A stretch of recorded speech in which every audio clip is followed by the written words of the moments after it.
দশম শ্রেণী বাংলা কবিতা আফ্রিকা। বিশ্বকবি রবীন্দ্রনাথ ঠাকুরের রচিত আফ্রিকা কবিতাটা প্রবাসী পত্রিকায় প্রথম প্রকাশিত হয়েছিল 1343 বঙ্গাব্দে। পরবর্তী সময়ে এইটা পত্রপুট কাব্যগ্রন্থে স্থান পেয়েছিল এবং তারপরে সঞ্চয়িতা কাব্য সংকলনেরও অন্তর্ভুক্ত হয়েছিল। সৃষ্টির আদিতে আফ্রিকা মহাদেশ ছিল প্রকৃতির রহস্যময়তায় ঢাকা। সভ্য দুনিয়ার কাছ থেকে তার প্রাকৃতিক সম্পদের কথা প্রকাশ পাওয়া মাত্র পশ্চিমের দেশগুলো আক্রমণ শুরু করল।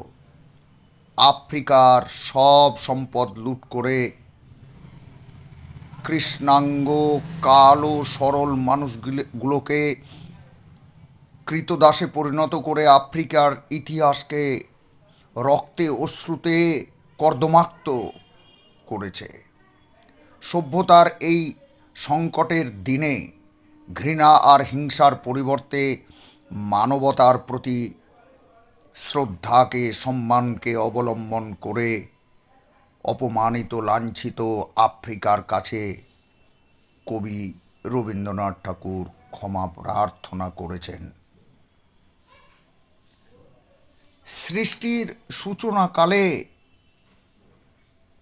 প্রকৃতির রহস্যময়তায় ঢাকা আফ্রিকা মহাদেশ বাকি পৃথিবীর কাছে ছিল অচেনা অজানা এক দেশ।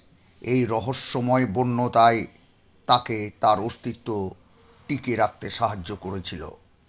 তার এই আদিম রূপের কারণেই সভ্য সমাজের কাছে সে ছিল উপেক্ষার পাত্র। আর এ কারণেই পশ্চিমী সভ্যতা আফ্রিকাকে সহজেই পদানত করেছিল। কৃতদাস যোগানের এক উর্বর ক্ষেত্রে পরিণত হয়েছিল এই অন্ধকারাচ্ছন্ন মহাদেশ আফ্রিকা। অরণ্যের গভীরে লুকিয়ে থাকা আফ্রিকার প্রাকৃতিক সম্পদ ক্রমশ প্রকাশ পেল তথাকথিত সভ্য পশ্চিমী দুনিয়ার কাছে। সভ্যতার সংজ্ঞা ভুলে সেই সব দেশ অমানবিকভাবে আক্রমণ করল এই মহাদেশকে। ঘাম রক্ত আর কান্নায় ভিজে গেল আফ্রিকার মাটি।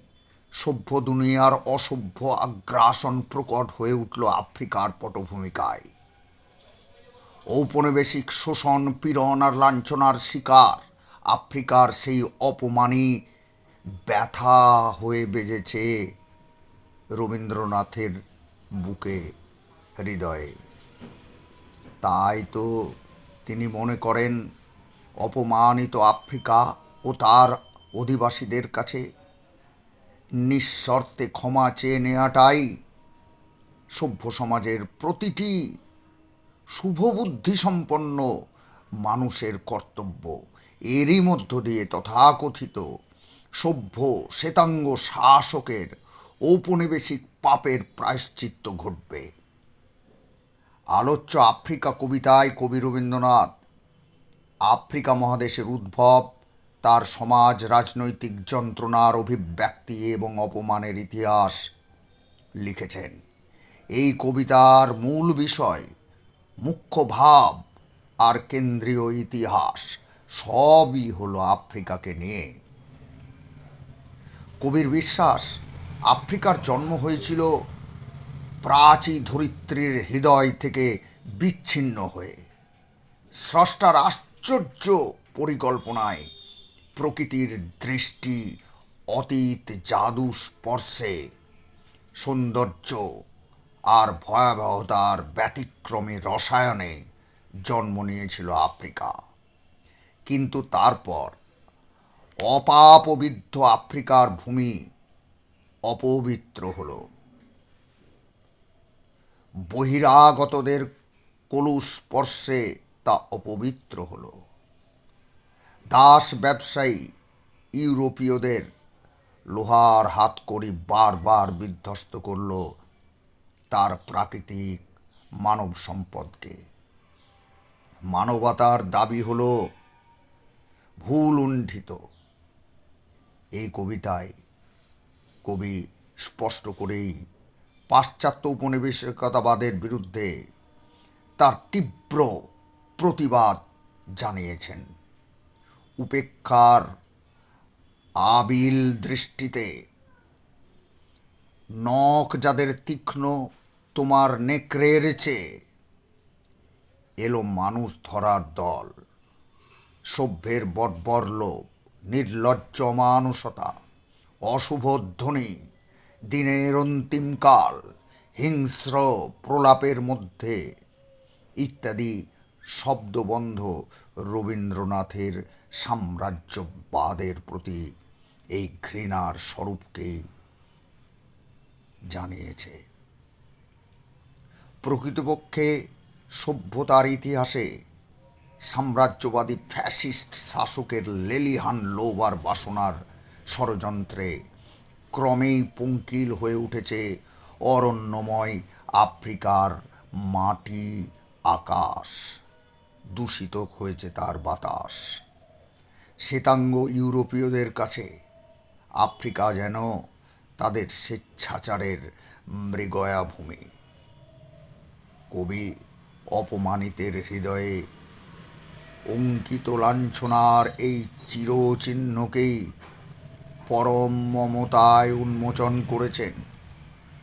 এই মানহারা মানবীর দুয়ারে দাঁড়িয়ে তিনি সকলের হয়ে আন্তরিক ক্ষমা প্রার্থনা করেছেন। কারণ তার বিশ্বাস প্রকৃতিময় মানবতার বাহক আফ্রিকা সহিষ্ণুতা আর ক্ষমাশীলতার মন্ত্রে বিশ্বজুড়ে মনুষ্যত্বের পূর্ণ বার্তাকে সঞ্চারিত করবে।